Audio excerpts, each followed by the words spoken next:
Senhoras e senhores, aqui é o capitão falando. Bem-vindos a bordo do voo 914. Por favor, apertem os cintos de segurança e observem o sinal de não fumar. Vamos decolar em 5 minutos. Quando estivermos na altitude de cruzeiro, os refrescos serão servidos. Nosso voo levará 37 anos. Desejo-lhes uma boa viagem. O que você faria se saísse de férias para outra cidade e, de repente, descobrisse que está em outro país? Eu acho que as pessoas mais aventureiras até curtiriam uma mudança de planos dessas, mas a maioria de nós ficaria confusa. De qualquer forma, eu aposto que mesmo o mais destemido dos aventureiros levantaria uma sobrancelha se soubesse que voaria por quase meio século. Em 2 de julho de 1955, o voo partiu de Nova York para Miami, na Flórida. Era um belo dia de sol e 57 passageiros a bordo do avião estavam ansiosos para ver as praias quentes e palmeiras da Flórida. O avião decolou sem problemas, mas 3 horas depois, quando já deveria ter pousado no aeroporto de destino, não estava em lugar algum. Os radares da torre de controle em Miami não mostraram nenhuma aeronave se aproximando e nenhum sinal de socorro foi recebido. Quando o controle de tráfego aéreo entrou em contato com a torre de Nova York, eles receberam uma resposta desconcertante. O voo 914 desapareceu dos radares no ar. Tudo indicava que o avião estava perdido. Além de ter desaparecido dos radares, o controle de tráfego aéreo não conseguia comunicação com os pilotos pelo rádio. O DC-4 simplesmente desapareceu no ar, sem deixar vestígios. A investigação foi iniciada imediatamente.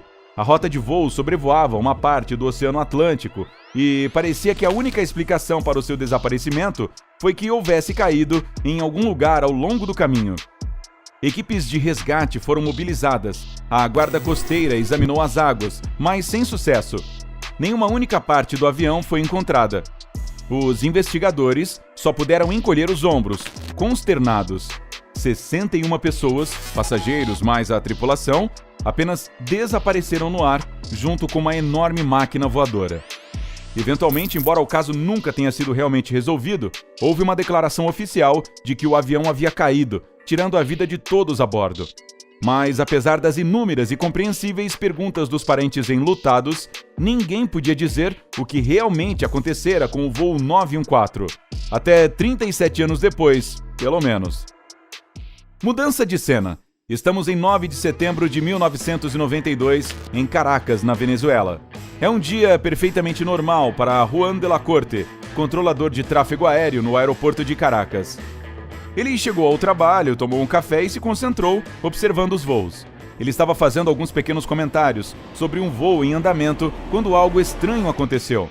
Aparentemente, do nada, um novo ponto apareceu no radar. Era como se uma aeronave tivesse surgido do nada, ou como se tivesse saído do radar e agora decidido aparecer. De qualquer maneira, era algo estranho de se ver perto de um aeroporto civil, e de la Corte checou as leituras várias vezes, pensando a princípio que se tratasse de um erro. Não era erro, no entanto. As leituras estavam corretas, e logo ele e seus colegas puderam ver com seus próprios olhos. Em menos de 10 minutos, a aeronave apareceu no campo de visão. A princípio, ele parecia um avião comum para o controle de tráfego aéreo, mas à medida que se aproximava, foi possível notar que, de fato, era muito antigo. Um avião de passageiros DC-4 McDonnell Douglas, ainda com propulsores em vez de turbinas modernas. Esses aviões ainda estavam em uso, mas, como eram obsoletos, foram substituídos por outros mais contemporâneos. Mas esse não foi nem o começo da história.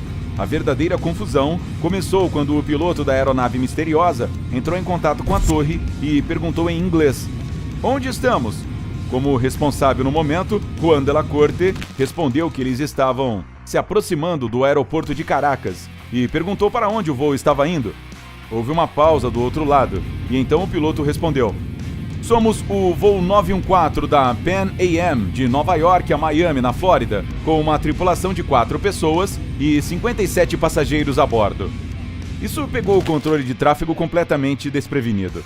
O que um voo da Pan Am estava fazendo a 1.100 milhas de distância do seu ponto de destino? E como ele chegou lá? De la Corte foi rápido em fazer mais algumas perguntas ao piloto, e o que ele ouviu em seguida o deixou ainda mais confuso. o piloto disse que seu voo estava programado para aterrissar no aeroporto de Miami às 9h55 de 2 de julho de 1955. Agora era a hora de a torre toda pasmar em silêncio. Antes de perguntar qualquer outra coisa, para não piorar, a torre de controle liberou o avião para o pouso. Delacorte não sabia o que fazer com as palavras do piloto. Talvez achasse que ele enlouquecera, mas isso era irrelevante, já que havia pessoas a bordo do misterioso avião.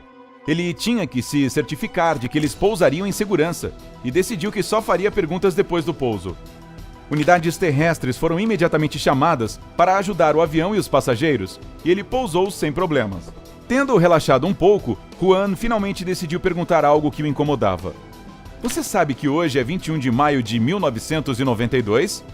Outra pausa se seguiu, confirmando que era um grande erro dizer isso. Quando a equipe em terra se aproximou do avião, a voz confusa do piloto no rádio disse: "Do que você está falando?" Quando Delacorte ouviu isso, ele sabia que teria que ordenar aos seguranças que fossem até o avião e escoltassem os passageiros e a tripulação. No entanto, como eles estavam se movendo em direção à aeronave, o piloto fez algo que ninguém esperava. Juan ouviu a voz em pânico do capitão do voo dizendo: "Não! Fiquem longe! Estamos levantando o voo agora!"